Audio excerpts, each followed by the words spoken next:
ඔගොල්ලෝ ඉන්ස්ටාග්‍රෑම් හදාගන්න ඕන නම් ඉස්සෙල්ලාම Play Store එකට ගියා. මේක මෙහාට කරා මෙන්න තියෙනවා ඉන්ස්ටාග්‍රෑම්. මේක ඩවුන්ලෝඩ් කරගන්න. ඩවුන්ලෝඩ් කරගෙන මේ වගේ තමයි ඔයාගේ page එක හදාගන්න ඕනේ. ඔයාගේ කැමති නමකින් වට හදාගන්න පුළුවන්. මම දාලා තියෙන්නේ මధుරංකුලේ පුත්තලම හලාවත ලහිරු කියලා. ඉතින් ඔයගොල්ලන්ටත් වෙනස් විදියට හදාගන්න පුළුවන්.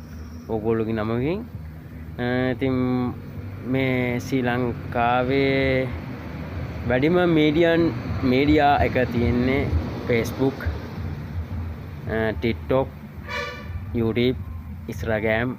මම දන්න විදියට ඒ හතර තමයි තියෙන්නේ. ඉතින් මීඩියා වලින් හැම ඔක්කොටම යන. ඉතින් ඒ ඔක්කොගෙම මගේ දාන ඔක්කොම සීලුම නම් සහ කරන සිස්ටම් ඔක්කොම ඔයාලට මම දාන්නම්. ඉතින් මාත් එක්ක එකතු වෙන්න කියලා